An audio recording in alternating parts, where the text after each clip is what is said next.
Assalamualaikum warahmatullahi wabarakatuh. Selamat pagi teman-teman. Sebelumnya, kelompok 13 telah menjelaskan materi terkait keberlanjutan kualitas lingkungan, bagian risiko lingkungan, dan kesehatan manusia. Nah, sekarang kami, kelompok 4, akan membahas kelanjutannya nih, yaitu keberlanjutan kualitas lingkungan, bagian limbah, dan lingkungan perkotaan. Jadi, selamat belajar! Sebagai manusia yang hidup di era modern, kita kerap kali tanpa sadar membuang barang yang masih berguna dan mungkin berbahaya. Mayoritas dari barang itu merupakan limbah padat. Apa sih limbah padat itu? Limbah padat merupakan semua material tak terpakai atau dibuang yang bukan merupakan liquid atau gas. Limbah padat dibagi menjadi dua kategori. Yang pertama ada limbah padat industri, seperti yang diproduksi oleh industri tambang, kebun, dan industri yang menyediakan barang dan jasa. Lalu yang kedua ada sampah kota, seperti yang diproduksi oleh rumah, tempat kerja selain pabrik, contohnya kertas, makanan sisa, kaleng, botol, limbah halaman, plastik, dan e-waste. Kebanyakan limbah ini berakhir di sungai, danau, ataupun pembuangan sampah terbuka. Pada tahun 2008, Organization for Economic Cooperation and Development atau OECD memprediksikan bahwa pada tahun 2030 dunia akan memiliki sampah kota 2 kali lipat dari yang kita punya pada tahun 2005. Sampah lain yang cukup mendominasi adalah limbah B3, bahan berbahaya dan beracun. Limbah B3 mengancam kesehatan manusia juga lingkungan hidup karena limbah B3 beracun, korosif, berbahaya, dan mudah terbakar. Seperti pelarut industri, sampah medis, aki, pestisida, baterai, abu pembakaran, dan lain-lain. Limbah B3 ini dikategorikan menjadi dua kategori besar, yaitu yang pertama ada senyawa organik seperti pelarut, pestisida, PCB, dan dioksin. Yang kedua ada sampah yang tidak terurai, seperti logam berat beracun, contohnya merkuri dan arsenik. Jenis lainnya yaitu limbah radioaktif yang harus disimpan selama 10.000 tahun sampai 240.000 tahun berdasarkan isotopnya. Tapi menurut riset selama 60 tahun, saintis dan pemerintah tidak menemukan cara yang aman untuk menyimpan radioaktif selama itu. Walaupun berbahaya, limbah B3 ini kerap kali kita temukan di rumah kita, seperti disinfektan, pembersih kaca, pembersih toilet, pestisida, obat nyamuk, cat, thinner, oli, aki, baterai, lem, dan lain-lain. Apa sih yang harus dilakukan untuk mengatasi limbah-limbah padat ini? Yang pertama ada manajemen limbah terintegrasi yang ada 3 tahap. Ada first priority, second priority, dan last priority. Pada first priority, kita bisa mengubah proses industri untuk mengurangi penggunaan bahan kimia berbahaya. Lalu, kita pun bisa mengurangi penggunaan produk-produk berbahaya dan mengurangi kemasan pada produk tersebut. Lalu, kita bisa membuat produk yang bisa didaur ulang, dipakai ulang, dan mudah diperbaiki dan bertahan lama. Pada second priority, kita bisa melakukan proses reuse, repair, recycle, dan kompos. Dan kita juga bisa membeli barang yang dapat digunakan kembali dan dapat didaur ulang. Pada last priority, kita bisa mengolah limbah itu untuk mengurangi toksisitasnya. Atau kita bisa membakar limbah, mengubur limbah, atau juga bisa melepaskan limbah ke lingkungan untuk disebar dan diencerkan. Selain dengan manajemen limbah terintegrasi, kita juga bisa mengurangi limbah dengan 3R, yaitu reduce, reuse, dan recycle. Oke, sekarang kita akan membahas reuse. Reuse adalah menggunakan kembali barang yang masih dapat digunakan secara berulang. Nah, sebenarnya kenapa sih reuse itu penting? Pertama, reuse dapat meningkatkan masa pakai produk. Kedua, dapat mengurangi penggunaan bahan dan sumber daya alam. Ketiga, dapat mengurangi limbah padat. Keempat, dapat menghemat uang dan energi. Kelima, dapat mengurangi emisi CO2, polusi udara, dan polusi air. Dan yang keenam, meningkatkan perekonomian dengan menciptakan lapangan kerja yang berhubungan dengan pengumpulan dan pengisian wadah bekas. Setelah mengetahui pentingnya reuse, lalu apa sih yang bisa kita lakukan? Pertama, kita bisa membeli minuman dalam wadah yang dapat diisi ulang sebagai pengganti kaleng atau botol sekali pakai. Kedua, kita dapat menggunakan baterai yang dapat diisi ulang dan didaur ulang setelah masa pakainya berakhir. Ketiga, kita dapat menggunakan tas kain yang dapat digunakan kembali untuk membawa bahan makanan yang dibeli. Keempat, kita dapat membeli barang bekas. Dan yang kelima, kita dapat memberikan atau menjual barang yang tidak digunakan. Selanjutnya, kita akan membahas recycling. Recycling adalah mendaur ulang barang yang tidak digunakan menjadi produk baru yang bermanfaat. Nah, material apa aja sih yang bisa didaur ulang? Yang pertama adalah kertas, kedua kaca, ketiga aluminium, keempat baja, dan yang kelima plastik jenis tertentu. Secara umum, proses daur ulang terdiri dari proses pengumpulan sampah, penyortiran, pembersihan, dan yang terakhir adalah pemrosesan material baru untuk proses produksi. Nah, daur ulang sendiri terdiri dari dua jenis. Yang pertama adalah daur ulang primer. Pada daur ulang primer, material seperti kaleng aluminium didaur ulang menjadi produk baru dengan jenis yang sama. Yang kedua adalah daur ulang sekunder. Pada daur ulang sekunder, material limbah diubah menjadi produk yang berbeda. Contohnya dengan merobek ban bekas lalu mengubahnya menjadi material pelapis permukaan jalan. Setelah semua penjelasan di atas, pertanyaannya adalah apakah recycle itu penting? Yes, tentu saja penting. Keuntungan yang didapatkan dari proses recycling diantaranya adalah mengurangi penggunaan bahan baku baru, mengurangi polusi air dan udara, mengurangi emisi gas rumah kaca, mengurangi limbah padat, menghemat lahan TPA, dan mengurangi sampah yang tidak sedap dipandang dan berbahaya bagi lingkungan. Semua hal memiliki keuntungan dan kerugian masing-masing. Begitu pula dengan recycling. Kerugian yang didapatkan dari proses recycling yaitu yang pertama, biaya lebih mahal daripada membuang sampah ke TPA. Kedua, mengurangi keuntungan pemilik TPA dan insinerator. Yang ketiga adalah beberapa orang terkadang merasa tidak nyaman dalam melakukan proses recycling. Sekarang kita akan membahas pembakaran limbah padat. Secara umum, proses pembakaran limbah dilakukan melalui insinerator atau alat pembakar sampah pengkonversi limbah menjadi energi. Prinsip kerja insinerator yakni dengan membakar limbah padat, lalu uap yang dihasilkan akan digunakan untuk memanaskan atau menghasilkan listrik. Nah, keuntungannya adalah mengurangi volume sampah, memproduksi energi, mengonsentrasikan zat berbahaya menjadi abu untuk penguburan, dan penjualan energi yang dihasilkan dapat mengurangi biaya. Namun ada juga nih kerugiannya. Yang pertama adalah biaya pembangunan mahal. Yang kedua, memproduksi limbah berbahaya. Yang ketiga, mengeluarkan sejumlah CO2 dan polutan udara lainnya. Dan yang terakhir adalah mendorong produksi limbah. Selanjutnya kita akan membahas penguburan limbah padat. Penguburan limbah padat biasanya dilakukan di tempat pembuangan akhir atau TPA. Nah, jenis TPA ada dua nih. Yang pertama adalah timbunan terbuka atau open dumps, yakni ladang atau lubang di tanah tempat sampah disimpan atau dibakar. Nah, yang kedua adalah sanitary landfill. Limbah padat yang tersebar dalam lapisan tipis dipadatkan lalu ditutup setiap hari dengan lapisan baru dari tanah liat atau busa plastik yang berfungsi membantu menjaga sampah tetap kering dan mengurangi kebocoran air yang terkontaminasi oleh TPA. Penutup ini juga mengurangi resiko kebakaran, mengurangi bau, dan mengurangi akses terhadap hama. Bagian bawah dan samping tempat pembuangan sampah ini juga memiliki lapisan ganda yang kuat dan sistem penahanan yang dapat mengumpulkan cairan yang bocor. Beberapa tempat pembuangan sampah juga memiliki sistem untuk mengumpulkan dan membakar metana dan gas rumah kaca yang dihasilkan ketika limbah terurai tanpa oksigen. Nah, keuntungan sanitary landfill yaitu yang pertama adalah biaya operasional rendah, yang kedua dapat menangani limbah dalam jumlah besar, yang ketiga lahan yang sudah diisi bisa digunakan untuk keperluan lain.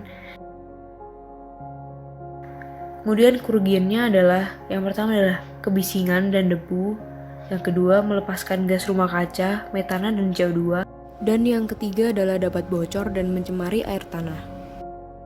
Oke, kita lanjut ke topik berikutnya. Di awal video sudah dijelaskan oleh teman saya jika manusia tidak hanya memproduksi limbah padat, melainkan juga limbah berbahaya, atau yang biasa kita kenal sebagai limbah B3. Limbah jenis ini akan menimbulkan masalah yang lebih serius jika kita tidak menanganinya dengan tepat. Lantas, bagaimana cara menanganinya? US National Academy of Sciences menyarankan manajemen penanganan limbah berbahaya dengan 3 tingkat prioritas, yaitu mengurangi produksi limbah berbahaya, detoksifikasi limbah berbahaya, serta menyimpan sisa limbah berbahaya dalam jangka waktu lama. Nah, kita bahas satu-satu yuk. Yang pertama, mengurangi produksi limbah berbahaya. Hal ini bisa dilakukan dengan mereduksi bahan produksi yang berpotensi menghasilkan limbah berbahaya atau menerapkan konsep 3R yang sudah dipaparkan sebelumnya. Yang kedua, detoksifikasi limbah berbahaya. Teman-teman tahu kan apa itu detoksifikasi? Detoksifikasi adalah proses menghilangkan racun dari limbah berbahaya. Detoksifikasi ini dapat dilakukan dengan menggunakan 3 metode, yaitu metode fisika, kimia, dan biologi. Pada metode fisika, kita menggunakan suatu bahan untuk menyaring padatan berbahaya, menyaring limbah cair, serta mengendapkannya. Ada juga nih penggunaan nanomagnet yang dilapisi dengan senyawa tertentu.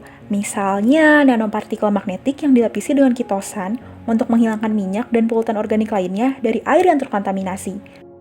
Pada metode kimia, kita menggunakan reaksi kimia untuk mengubah bahan kimia yang berbahaya menjadi bahan kimia yang tidak berbahaya. Contohnya seperti penggunaan cyclodextrin, semacam gula yang terbuat dari tepung jagung, untuk mengangkat bahan kimia beracun dari tanah dan air tanah. Sedangkan metode biologi, ada 2 istilah, yaitu bioremediasi dan fitoremediasi. Bedanya apaan sih? Bioremediasi menggunakan bakteri dan enzim untuk menghancurkan zat berbahaya. Sedangkan fitoremediasi menggunakan tumbuhan untuk menyerap, menyaring, serta menghilangkan kontaminan dari tanah dan air yang tercemar. Detoksifikasi biologi ini merupakan detoksifikasi yang sangat murah, tapi sayang, membutuhkan waktu yang sangat lama dibandingkan dengan metode-metode sebelumnya. Pada tingkat terakhir, kita bisa menyimpan limbah berbahaya dalam jangka waktu lama. Seharusnya ini menjadi metode penanganan limbah yang paling akhir jika kedua metode sebelumnya sudah tidak bisa dilakukan. Namun, penguburan limbah berbahaya di darat saat ini justru dilakukan oleh banyak negara. Ada 3 metode penyimpanan limbah berbahaya yang akan dibahas. Yang pertama, deep well disposal. Penyimpanan limbah cair berbahaya ke batuan kering yang berada jauh di bawah aquifer menggunakan pompa. Yang kedua, surface impoundments, yaitu penggunaan kolam, lubang, atau laguna untuk menyimpan limbah berbahaya. Dan yang ketiga, penyimpanan limbah dalam wadah. Seperti namanya, limbah berbahaya, baik cair maupun padat, dimasukkan ke dalam drum atau wadah lain dan dikubur di tempat sampah berbahaya yang diawasi secara ketat. Nah, dari ketiga metode ini, semuanya memiliki kelebihan dan kekurangan. Misalnya surface impoundments yang biaya pembuatannya lebih murah, tetapi menghasilkan risiko yang paling besar, seperti dapat mengontaminasi air tanah dan mendorong peningkatan jumlah limbah berbahaya. Sedangkan penyimpanan limbah dalam wadah memiliki risiko yang paling rendah, namun biayanya jauh lebih mahal dan limbah yang dapat disimpan sangat terbatas. Setelah membahas banyak hal mengenai cara menangani limbah berbahaya, tetap saja, yang paling efisien dan murah adalah dengan mengurangi produksi limbah berbahaya tersebut. Untuk mewujudkan hal itu, tentunya ada beberapa upaya yang perlu dilakukan. Salah satunya adalah dengan membuat perjanjian internasional terkait limbah berbahaya untuk mewujudkan keadilan lingkungan. Beberapa perjanjian yang pernah dilakukan yaitu Konvensi Basel pada tahun 1992 yang melarang negara maju membuang limbah mereka ke negara lain. Selanjutnya ada Konvensi Stockholm tentang larangan penggunaan polutan organik persisten atau POPS pada tahun 2000. Dan ada larangan penggunaan bahan kimia yang persisten oleh Parlemen Swedia pada tahun 2000. Selain itu, untuk mewujudkan lingkungan dengan sedikit limbah, kita harus memahami beberapa prinsip penting. Di antaranya, semua hal saling berhubungan. Apa yang kita lakukan hari ini akan berdampak pada masa depan, termasuk pada lingkungan. Kalian pasti udah gak asing kan dengan beberapa film yang menggambarkan kondisi bumi di masa depan jika kita tidak menjaga lingkungan? Nah, jangan sampai bumi kita menjadi seperti itu ya teman-teman.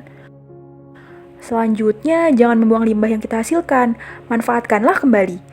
Jika memang terpaksa harus membuang limbah, maka pencemar lingkungan dan produsen limbah harus membayar untuk membuang limbah. Hal ini diterapkan agar produksi limbah yang dihasilkan dapat berkurang, karena para produsen limbah juga mempertimbangkan biaya pembuangan limbah. Benar banget tuh apa yang dikatakan oleh teman saya barusan. Selain limbah, masalah yang dihadapi berikutnya adalah masalah mengenai perkotaan. Ingin tahu apa saja dan seperti apa? Yuk simak penjelasan berikut.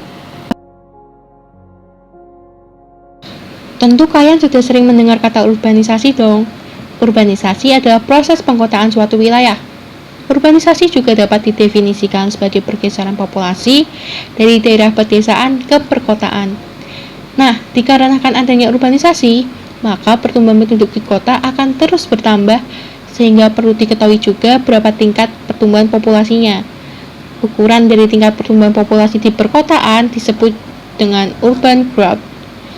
Pertumbuhan di daerah perkotaan dapat disebabkan oleh dua hal, yaitu natural increase atau penyebab alami, berupa tingkat kelahiran yang lebih besar daripada kematian, serta imigrasi dari daerah pedesaan yang biasanya didasari untuk kepentingan mencari pekerjaan, perumahan, makanan, pendidikan yang lebih baik, dan sebagainya.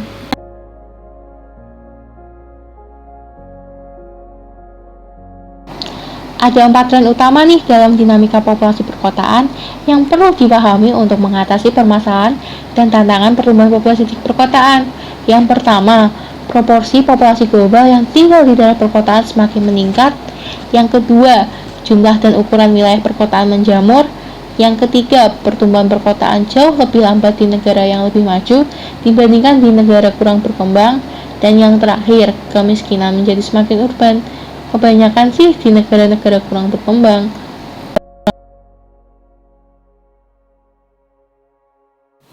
Urbanisasi memiliki beberapa keuntungan. Yang pertama, dari sudut pandang ekonomi. Kota merupakan pusat perkembangan ekonomi, inovasi, pendidikan, kemajuan teknologi, dan lapangan kerja. Yang kedua, aksesibilitas tinggi ke perawatan medis, keluarga berencana, dan layanan sosial lainnya. Yang ketiga, keuntungan dari segi lingkungan. Orang-orang yang berkonsentrasi tinggi di kota dapat membantu melestarikan keanekaragaman hayati. Yang terakhir, pusat kota juga dapat menghemat energi jika penduduknya lebih mengandalkan transportasi massal hemat energi, berjalan kaki, maupun bersepeda.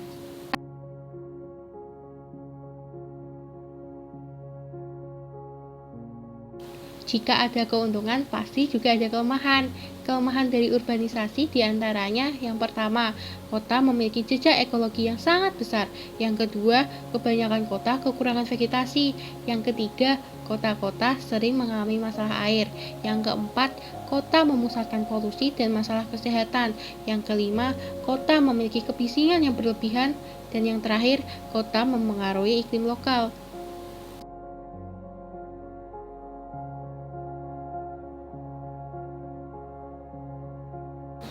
Perlu kita ketahui bahwa kebanyakan kota merupakan kota yang unsustainable atau tidak berkelanjutan. Hal tersebut dikarenakan tingginya tingkat penggunaan sumber daya, limbah, polusi, dan kemiskinan. Oleh karena itu, diperlukan adanya perencanaan tata guna lahan perkotaan yang dapat membantu mengurangi penyebaran populasi yang tidak terkendali dan memperlambat degradasi yang dihasilkan udara, air, tanah, keanekaragaman hayati, dan sumber daya alam lainnya.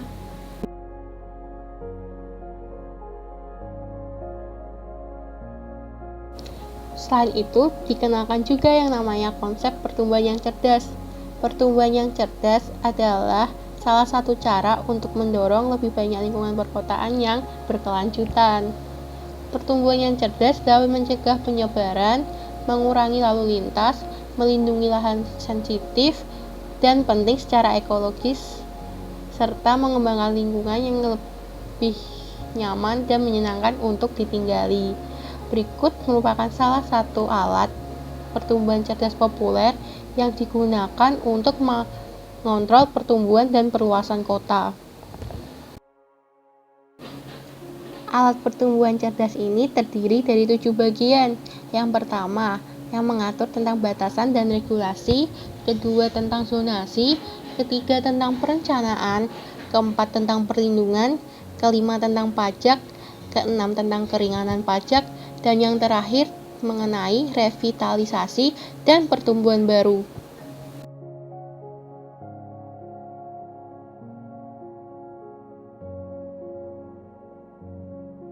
Pengaruh transportasi terhadap lingkungan perkotaan. Barusan sudah disinggung terkait masalah lingkungan yaitu polusi udara. Polusi udara mungkin sering kita abaikan karena sudah terbiasa. Namun hal ini tidak bisa dianggap remeh. Rata-rata 9% kematian di dunia diakibatkan oleh polusi udara. Lalu, tahukah kamu sumber terbesar dari polusi udara? Benar, kendaraan bermotor. Kendaraan bermotor, terutama mobil dan motor pribadi, memanglah praktis. Namun, ada sisi negatifnya juga. Selain merupakan sumber polusi udara terbesar, kendaraan bermotor juga memakan kira-kira sepertiga lahan perkotaan, serta menimbulkan kemacetan. Lalu, bagaimana solusinya? Menaikkan pajak kendaraan dan bahan bakar. Mungkin memang dapat membuat calon pembeli mobil berpikir 2 kali. Tapi nyatanya, cara ini sudah diterapkan di beberapa wilayah namun tidak efektif. Apalagi yang sehari-hari membutuhkan mobilisasi. Kamu juga. Tenang aja, banyak kok alternatif kendaraan lain. Contoh, sepeda, alat transportasi paling ramah lingkungan, namun repot jika cuacanya buruk. Bus, dapat mengurangi jumlah kendaraan bermobil, namun berpotensi terkena macet. Mass Rapid Transit atau MRT memerlukan energi yang lebih sedikit, namun biaya untuk pembangunan dan perawatannya lebih mahal. Wilayah kamu tidak memungkinkan untuk bersepeda maupun kendaraan umum, butuh banget naik mobil pribadi. Untung saat ini ada tren baru yaitu penggunaan mobil listrik. Mobil listrik dapat menjadi solusi mengurangi penggunaan bahan bakar fosil. Namun, solusi ini belum bisa menjawab permasalahan terkait kemacetan. Jadi, sebisa mungkin pakai kendaraan umum aja, oke? Bagaimana kota menjadi lebih berkelanjutan dan layak huni? Jawabannya adalah new urbanisme atau urbanisme baru, yaitu konsep tata ruang wilayah kota demi menciptakan tempat tinggal yang lebih baik. Sudah banyak wilayah yang menerapkan urbanisme baru, terutama wilayah Amerika. Ada 5 goals utama untuk urbanisme baru. Pertama, walkability, yaitu sebagian besar toko dan fasilitas lainnya dapat dicapai hanya dengan berjalan kaki sekitar 10 menit dari rumah masing-masing. Kedua, mixed use building, berupa perpaduan beberapa fungsi bangunan seperti apartemen, mall, kantor, dan restoran sekaligus. Ketiga, desain kota berkualitas yang mengedepankan keindahan, estetika, dan keragaman arsitektur agar menimbulkan kenyamanan pada penduduk. Keempat, kelestarian lingkungan, berupa pembangunan dengan dampak lingkungan yang minimal. Kelima, transportasi cerdas, yakni memaksimalkan jalur kereta dan bus yang dirancang dengan baik menghubungkan seluruh wilayah kota. Sekian dari kelompok kami, terima kasih.